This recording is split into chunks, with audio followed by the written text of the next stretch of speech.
कांग्रेस ने अपने नेताओं से कहा है कि पार्टी के नेता पहलगाम हमले पर ना बोलें।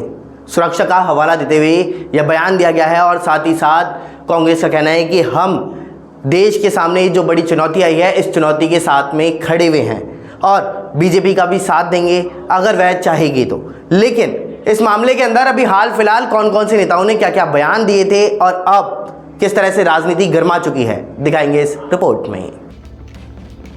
पहलगाम हमले को सोमवार को 7 दिन हो गए हैं। दिल्ली से लेकर के श्रीनगर तक हलचल नजर आ रही है। प्रधानमंत्री नरेंद्र मोदी और रक्षा मंत्री राजनाथ सिंह के बीच में पीएम आवास में 40 मिनट तक मीटिंग भी हुई। उधर रक्षा मामलों की संसदीय स्थायी समिति की पार्लियामेंट एनेक्सी बिल्डिंग में हुई मीटिंग 1 घंटे चली। इसमें राहुल गांधी भी शामिल हुए। इस बीच जम्मू कश्मीर विधानसभा में आज बुलाए गए विशेष सत्र में पहलगाम में मारे गए टूरिस्टों को श्रद्धांजलियां दी गई। AIMIM के अध्यक्ष और हैदराबाद से सांसद असुद्दीन ओवैसी ने छत्रपति संभाजी नगर में पाकिस्तान पर निशाना साधा। उन्होंने कहा, आतंकी हिंदू और मुसलमानों के बीच झगड़े कराना चाहते हैं। गैर मुस्लिम हमारे भाई बहनों का मारने का एजेंडा एक ही था। वे चाहते थे कि कोई गैर मुस्लिम कश्मीर ना आ सके।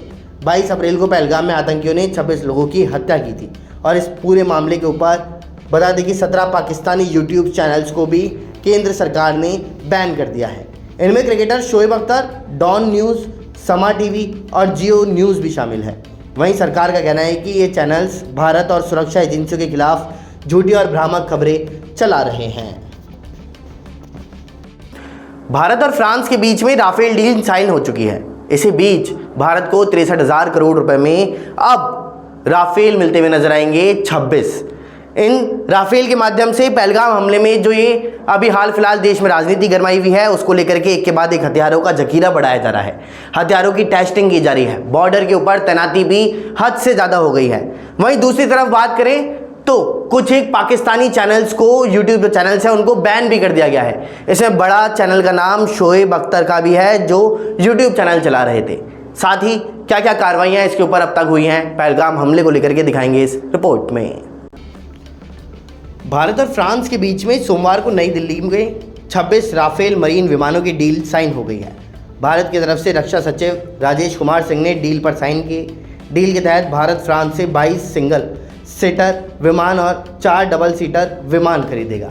ये विमान परमाणु बम दागने की क्षमता से लैस होंगे। रिपोर्ट्स के मुताबिक फ्रांस के साथ ये डील करीब 63,000 करोड़ रुपए में हो रही है। हथियारों की खरीद के मामले में यह फ्रांस के साथ भारत की अब तक की सबसे बड़ी डील है। विमानों की खरीद को 23 अप्रैल को प्रधानमंत्री नरेंद्र मोदी की अध्यक्षता में हुई कैबिनेट कमेटी ऑन सिक्योरिटी की बैठक में मंजूरी मिली थी। यह मीटिंग पहलगाम में हुए आतंकवादी हमले के बाद बुलाई गई। वहीं भारत राफेल मरीन विमानों को INS विक्रांत पर तैनात करेगा। विमान बनाने वाली कंपनी दसा एविएशन ने इन विमानों में भारत की ज़रूरत के हिसाब से कई बदलाव भी किए हैं। इसमें एंटी-शिप स्ट्राइक, न्यूक्लियर हथियार लॉन्च करने की क्षमता और 10 घंटे तक फ्लाइट रिकॉर्ड करने जैसे फीचर भी शामिल होंगे। राजस्थान रॉयल्स और गुजरात टाइटंस के बीच में राजधानी जयपुर में आज मुकाबला खेला जाएगा। ये मुकाबला सवाई मानसिंह स्टेडियम में खेला जाएगा। वहीं राजस्थान रॉयल्स को इस पूरे सीजन में अपने होम ग्राउंड पर पहली जीत की तलाश रहेगी। दूसरी तरफ ये मुकाबला राजस्थान के लिए करो या मरो का भी है और इसी के साथ साथ दूसरी टीमों के निर्णय पर भी उन्हें निर्भर रहना पड़ेगा अगर वह आने वाले लगभग सभी 5 मैच जीत जाती है। तो दिखाते हैं रिपोर्ट के अंदर कि राजस्थान की स्थिति अभी पॉइंट टेबल में क्या बनी हुई है, आज की पिच रिपोर्ट क्या बता रही है और कौन कौन प्लेइंग 11 में शामिल हो सकता है। जयपुर के सवाई मानसिंह स्टेडियम में आज शाम राजस्थान रॉयल्स और गुजरात टाइटंस के बीच इंडियन प्रीमियर लीग का मुकाबला खेला जाएगा। मैच देखने के लिए देश भर से क्रिकेट लवर्स जयपुर पहुंच गए हैं। आज के मैच में राजस्थान रॉयल्स की टीम अपने होम ग्राउंड पर पहली जीत के लिए मैदान में उतरेगी। वहीं गुजरात टाइटंस के खिलाड़ी पॉइंट्स टेबल में एक बार फिर नंबर 1 पर पहुंचने के लिए खेलेंगे। इससे पहले दोनों ही टीमों के खिलाड़ियों ने जयपुर के सवाई मानसिंह स्टेडियम में शनिवार और रविवार को नेट प्रैक्टिस की। वहीं गुजरात टाइटंस के कप्तान शुभमन गिल राजस्थान रॉयल्स के हेड कोच राहुल द्रविड़ से बैटिंग टिप्स लेते हुए नजर आए। गुजरात के बल्लेबाज जॉस बटलर ने नेट्स में बॉलर्स को टिप्स देते हुए दिखे। वहीं राजस्थान रॉयल्स अब तक हुए 9 में से 7 मैच हार के बाद में पॉइंट्स टेबल में 9 नंबर पर पहुंच गई है। हालांकि राजस्थान के प्लेऑफ में बने रहने की एक उम्मीद बरकरार है। इसके लिए रॉयल्स को अपने अगले 5 मुकाबले जीतने होंगे। इसके बाद भी राजस्थान रॉयल्स को प्लेऑफ में शामिल होने के लिए दूसरी टीमों के प्रदर्शन पर निर्भर रहना होगा।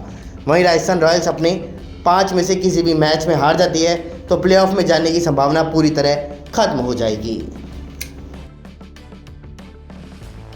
फिलहाल देश और दुनिया की तमाम बड़ी खबरों के लिए इतना ही। बने रहिए हमारे साथ। नमस्कार।